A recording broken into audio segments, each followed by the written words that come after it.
The red wine splashed across the marble floor, like spilled blood. And as Maya Johnson dropped to her knees with her cleaning cloth, she had no idea that this single moment would expose the most shocking truth about the millionaire host standing just 3 feet away from her. What happened next would leave everyone in that luxury penthouse questioning everything they thought they knew about power, prejudice, and the dangerous assumptions we make about people based on appearances alone. Maya's hands moved quickly across the pristine white marble, soaking up the Chateau Margaux that some careless guest had knocked over. The $300 a bottle wine created dark crimson rivers between the expensive tiles, and she knew Mr. Harrison would notice if even a single stain remained. Around her, the penthouse buzzed with the chatter of Manhattan's elite, investment bankers, tech moguls, and socialites who spent more on their shoes than Maya made in 3 months. She'd been working for elite cleaning services for 2 years, and tonight's job at Charles Harrison's Upper East Side penthouse was supposed to be routine. The tech billionaire was hosting his annual charity gala, and Maya's team had been hired to maintain the pristine condition of his $15 million home throughout the evening. While her colleagues handled the kitchen and bathrooms, Maya was responsible for the main entertainment areas where the real money mingled. As she worked, carefully dabbing at the wine without spreading it further, she couldn't help but overhear the conversations swirling around her. Stock tips worth millions, business deals that could change entire industries, and casual mentions of vacation homes in the Hamptons. These people lived in a different world entirely, one where Maya was essentially invisible, just another service worker keeping their perfect lives spotless. But as Maya reached for her spray bottle, something unexpected happened. A shadow fell across her workspace, and she looked up to see polished Italian leather shoes worth more than her monthly rent. Her eyes traveled upward, taking in the perfectly tailored tuxedo, the platinum watch that caught the chandelier light, and finally the face of Charles Harrison himself. He was staring at her with an expression she couldn't quite read: surprise, confusion, and something else entirely. For a moment, neither of them moved. The party continued around them, but in that small circle of marble floor, time seemed suspended. "Excuse me," Harrison said, his voice carrying the authority of someone accustomed to being heard. "I don't believe we've been introduced." Maya felt her heart skip. Had she done something wrong? Was she cleaning incorrectly? She started to explain that she was with the cleaning service, but Harrison held up a hand, his eyes never leaving her face. The look in his eyes was intense, almost desperate, as if he were seeing a ghost. What Maya didn't know was that Charles Harrison had just made the most shocking mistake of his life, one that would unravel secrets he'd spent decades trying to hide. "Please," Harrison said, extending his hand toward Maya with a trembling voice. "Don't kneel. You shouldn't be on the floor like that." Maya looked down at the wine stain, then back up at the billionaire towering over her. "I'm sorry, Mr. Harrison, but I need to clean this before it sets permanently. The marble could be damaged if—" No, you don't understand," Harrison interrupted, his face growing pale. He glanced around nervously, then leaned closer. "Listen, I know why you're really here. I know who sent you." The confusion in Maya's eyes must have been obvious, because Harrison's expression shifted from certainty to doubt in an instant. He studied her face more carefully, taking in her simple black uniform, the cleaning supplies in her hands, the company logo embroidered on her shirt. But instead of clarity, his examination seemed to deepen his confusion. "Maya," he whispered, reading her name tag. "Maya Johnson." The way he said her name sent chills down her spine. There was recognition there, familiarity, as if he'd spoken those words 1,000 times before. But Maya had never met Charles Harrison in her life. She was certain of that. Before we continue, let us know in the comments where you're watching from, and don't forget to like, share, and subscribe to the channel. Because tomorrow at the same time, we'll bring you another story of Black people leading the way that you won't want to miss. "I'm sorry, sir, but I think there's been some misunderstanding," Maya said, starting to stand. "I'm with Elite Cleaning Services. We're here to maintain the penthouse during your event." But Harrison grabbed her arm gently, his eyes wide with something that looked almost like panic. "The birthmark," he said, his voice barely audible above the party noise. "On your left wrist? It's shaped like a crescent moon." Maya's blood turned to ice. She looked down at her wrist, where indeed a small crescent-shaped birthmark had been since birth. It was barely visible unless you knew to look for it, hidden most of the time by her watch or long sleeves. How could this stranger possibly know about it? How do you? Maya started to ask, but Harrison was already backing away, his face a mask of shock and disbelief. This isn't possible, he muttered, running his hands through his silver hair. She said you were dead. She told me you died in the hospital. I saw the death certificate myself. Maya felt the room spinning around her. The party continued, glasses clinking and laughter echoing off the walls, but she felt like she was trapped in a nightmare. Nothing Harrison was saying made any sense, but the raw emotion in his voice, the way his hands shook as he looked at her, it was all too real to dismiss. Mr. Harrison, I think you have me confused with someone else, Maya said carefully. I've never met you before tonight. I don't know what you're talking about. But even as she said the words, something deep in her chest began to ache. Something that felt almost like recognition, though she couldn't explain why. Harrison stared at her for a long moment, then pulled out his phone with trembling fingers. What he showed her next would change everything Maya thought she knew about her own life. The photograph on Harrison's phone was old, the colors slightly faded with age. It showed a young black woman, maybe 19 or 20, holding a newborn baby. The woman was smiling despite the exhaustion evident in her eyes, and she was lying in what appeared to be a hospital bed. But it was the baby that made Maya's world tilt sideways. The infant had a distinctive birthmark on her tiny left wrist, a perfect crescent moon, identical to Maya's own. That's my daughter, Harrison whispered, his voice breaking. Sarah Elizabeth Harrison. She was born 28 years ago on March 15th. The same day, I'm guessing, that you were born. Maya stared at the photo, her mind racing. March 15th was indeed her birthday. She would turn 28 in just 2 months. But this couldn't be real. This had to be some kind of cruel coincidence or elaborate mistake.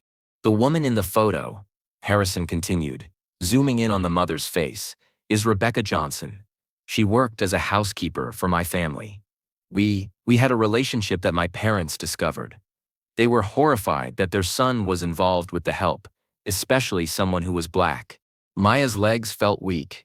She gripped the marble counter nearby for support as Harrison continued his impossible story. When Rebecca told me she was pregnant, I wanted to marry her. I was young and idealistic, and I thought love could conquer everything.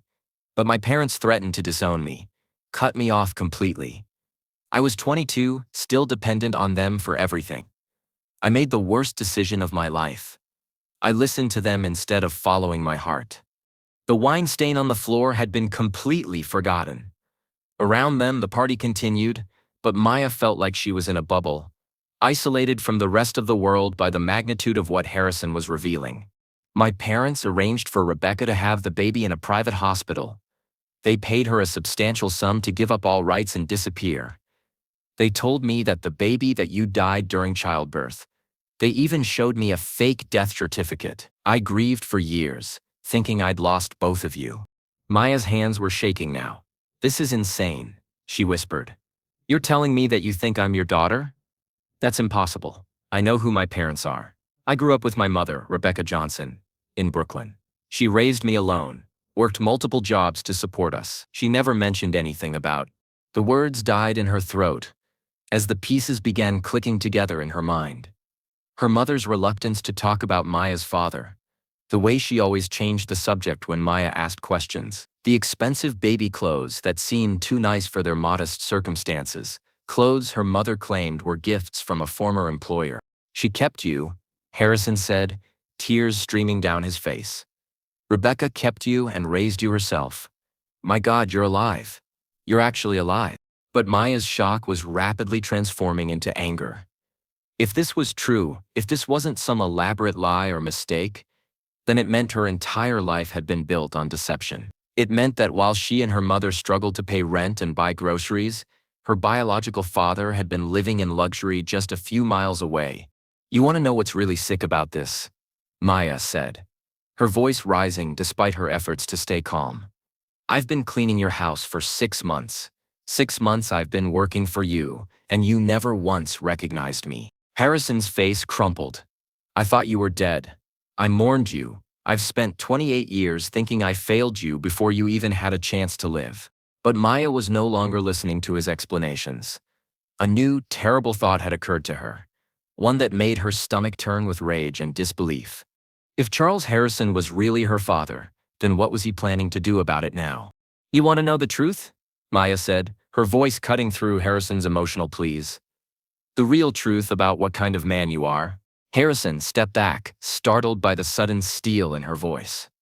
The tears on his cheeks caught the chandelier light as Maya continued, her years of suppressed anger finally finding a target. "My mother worked 3 jobs to keep us afloat. 3 jobs, including cleaning houses for people just like you. People who had so much money they didn't even notice when expensive items went missing. But who would dock her pay if she was 5 minutes late?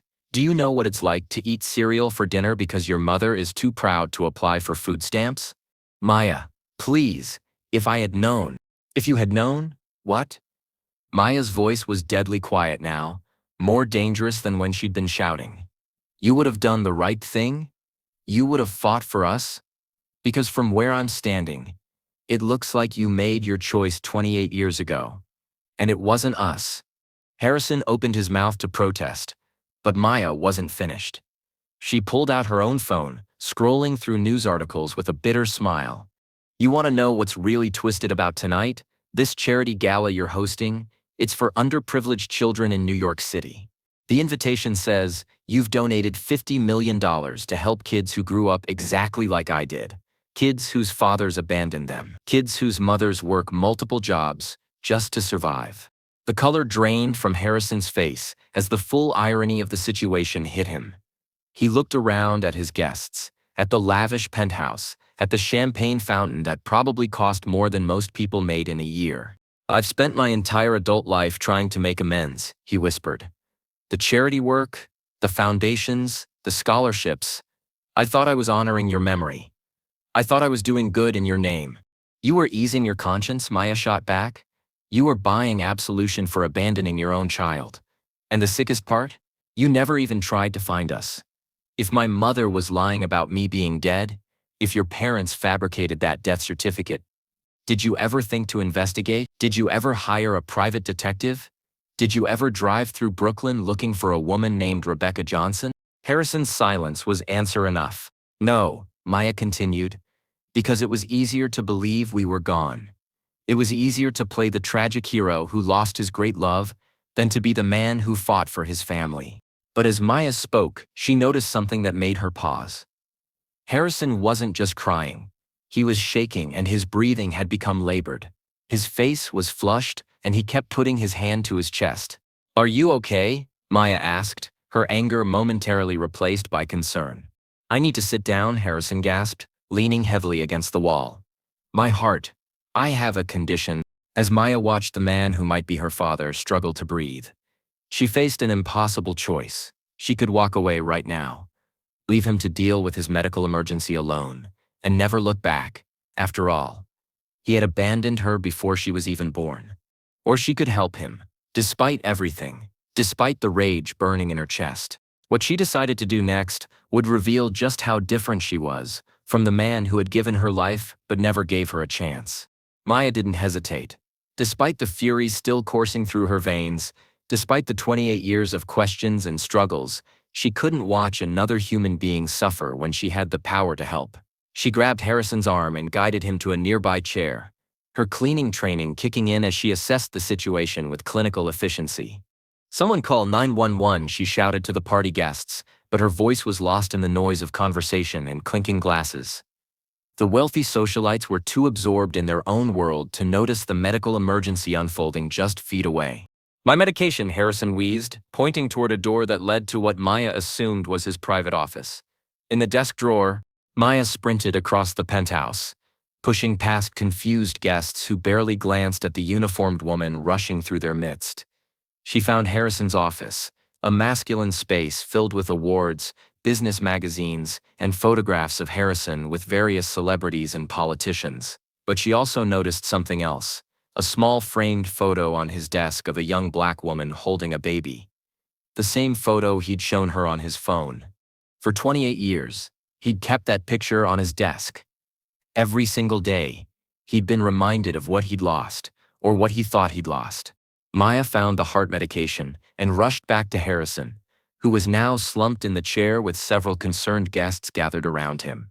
She helped him take his pills and stayed by his side until the paramedics arrived, her hand on his shoulder as his breathing slowly returned to normal.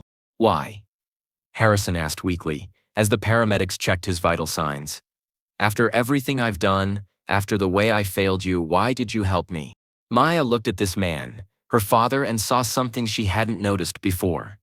Beneath the wealth and privilege, beneath the cowardice that had defined the worst moment of his life, she saw genuine remorse. She saw a man who had been punishing himself for nearly 3 decades. "Because that's who my mother raised me to be," Maya said simply. "She taught me that you help people when they need it, regardless of whether they deserve it. She taught me that character isn't defined by your worst moment, but by what you do with the rest of your life." As the paramedics determined that Harrison was stable and didn't need to go to the hospital, Maya made a decision that surprised even herself. "I want to know everything," she said. "I want to know about her, about Rebecca. I want to know what really happened 28 years ago. And I want to know what you're planning to do now that you know I'm alive." Harrison looked up at her with eyes that held a glimmer of hope for the first time that evening. "There's something else," he said quietly. "Something I haven't told you yet. About why finding you alive means more than you could possibly imagine." Maya felt her stomach drop. "What do you mean?" Harrison glanced around at the lingering party guests and paramedics, then leaned closer to Maya. 2 weeks ago, I was diagnosed with terminal cancer.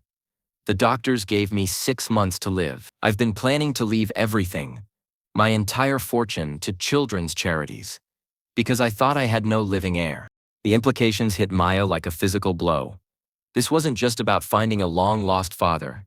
This was about a $10 billion inheritance that would fundamentally change not just her life, but the lives of everyone she'd ever known. But as Maya stared at Harrison, she realized that money was the least important part of this revelation. What mattered was the question that had been burning in her chest since the moment he'd shown her that photograph. If she was really his daughter, where was her mother now? And why had Rebecca Johnson never told Maya the truth about her father? "She's been watching you," Harrison said, his voice steady now that the medication had taken effect. "Rebecca has been watching both of us for years." Maya felt the world shift beneath her feet once again. "What do you mean, watching us?" Harrison pulled out his phone and scrolled through his contacts, stopping at a number that made Maya's blood run cold. It was her mother's phone number, the same number Maya had been calling her entire life. "She works for me," Harrison continued, seeing the shock on Maya's face. "She has for the past 15 years, not as a housekeeper, as my personal assistant. She manages my calendar, handles my correspondence, oversees my charitable foundations. She's been in my life every single day, and I never knew she was the woman I fell in love with 28 years ago." "That's impossible," Maya whispered, but even as she said it, pieces of her life began falling into place.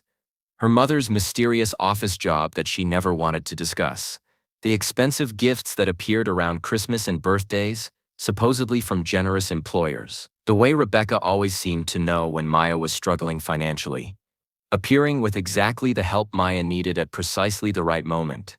"She changed her appearance," Harrison explained. "Lost weight, changed her hair, started wearing glasses.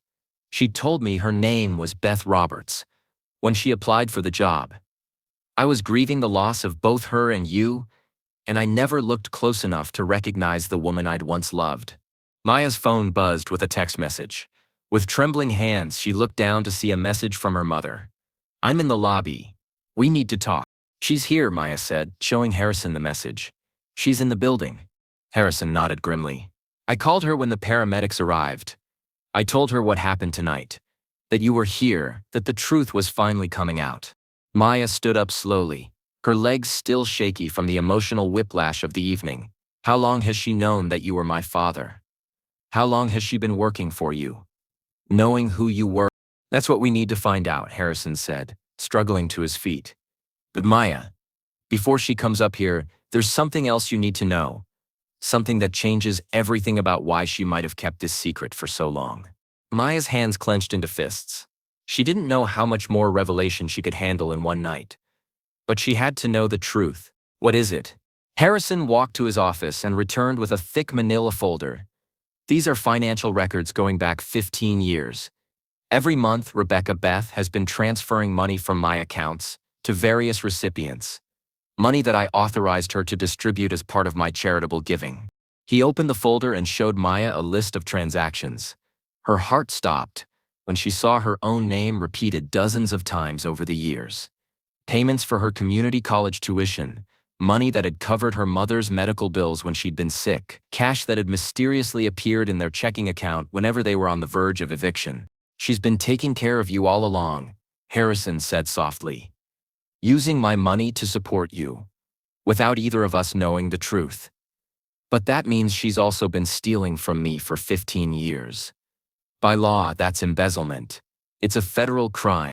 Amaya stared at the records, understanding dawning on her like a cold sunrise. Her mother hadn't just been keeping a secret, she'd been living a lie for 15 years, walking a tightrope between protecting her daughter and committing a crime that could send her to prison. The elevator dinged, and Maya knew that in just moments she would come face to face with the woman who had raised her, loved her, and lied to her for her entire life. What Rebecca Johnson had to say would either explain everything or destroy what was left of Maya's world. Rebecca Johnson stepped off the elevator, looking exactly like Maya, remembered, tired, worried, and carrying the weight of the world on her shoulders. But now Maya could see what she'd never noticed before. The resemblance between her mother and the young woman in Harrison's photograph. The same strong jawline, the same intelligent eyes, just weathered by 28 years of secrets and sacrifice. "Maya," Rebecca said, her voice breaking as she saw her daughter standing next to Charles Harrison. "I can explain everything. Can you?" Maya asked, her voice colder than she'd ever used with her mother. "Can you explain why you've been lying to me my entire life? Can you explain why you've been working for my father for 15 years while letting me believe he was some deadbeat who abandoned us?" Rebecca looked between Maya and Harrison, her composure cracking as she realized how much truth had already been revealed. "I did it to protect you," she said. "I did it to protect both of you." "Protect us from what?" Harrison demanded. "From knowing each other? From being a family?" Rebecca laughed bitterly. "A family? Charles, your parents didn't just threaten to disown you 28 years ago. They threatened to destroy me completely. They had connections, power, influence. They said if I ever tried to contact you or if I ever revealed who Maya's father was, they would make sure I never worked again. They would have me deported, arrested on trumped-up charges, whatever it took to erase me from your life." Maya felt her anger shifting, confusion taking its place as she tried to understand the full scope of what her mother had endured. "But I couldn't abandon you completely," Rebecca continued, looking at Maya with tears streaming down her face. "When I found out Charles was looking for a personal assistant 15 years ago, I saw an opportunity. I could be close to him, make sure he was okay, and I could use his resources to take care of you without him ever knowing the truth." "You stole from me," Harrison said, though his voice lacked conviction. "I borrowed from you," Rebecca corrected. "Every penny I took to help Maya, I've been paying back through my salary. Look at your records more carefully, Charles. Look at how much I've saved your companies over the years through my work. Look at the deals I've negotiated, the investments I've advised you on. I've more than earned every dollar I've ever taken." Maya looked between her parents because that's what they were, she realized. Two people who had loved each other and been torn apart by circumstances beyond their control, and felt something shift inside her chest. "The cancer," Maya said suddenly, looking at Harrison. "How long have you known?" 2 weeks, Harrison replied. "And you," Maya said, turning to her mother. "How long have you known?" Rebecca's silence was answer enough. "You've been planning this," Maya said, the final piece clicking into place. "You've been waiting for the right moment to tell the truth because you knew he was dying. You knew I would inherit everything, and you wanted to make sure I was prepared." "I wanted to make sure you had choices," Rebecca said simply. "I spent 28 years making sure you grew up to be someone worthy of that inheritance. Someone who would use that power and wealth to help people instead of exploiting them. Someone who would be strong enough to handle the truth when the time came." Maya looked around the penthouse at the lingering party guests, at the wealth and privilege that could soon be hers, at the two people who had shaped her life through their love and their mistakes. She thought about the wine stain that had started this entire revelation, about the assumptions people made based on appearances, about the power of truth to change everything in an instant. I have a choice to make, Maya said finally. I can walk away from all of this. I can pretend tonight never happened and go back to my life as a cleaning woman. Or I can embrace the truth and accept the responsibility that comes with it. She looked at Harrison, then at her mother, and made the decision that would define the rest of her life. I choose both of you, Maya said. I choose to forgive you for the mistakes you made 28 years ago. I choose to accept who I am and where I come from. And I choose to use whatever time we have left together to build the family we should have been all along. As Maya hugged both of her parents for the first time in her life, she realized that sometimes the most powerful revelations come not from dramatic confrontations or shocking discoveries, but from the simple act of choosing love over anger, understanding over judgment, and hope over despair. The wine stain on the marble floor had long since been forgotten, but the stain on their family's history would take much longer to clean. However, Maya was certain of one thing. She had learned from the best how to make even the most difficult messes disappear, one careful step at a time.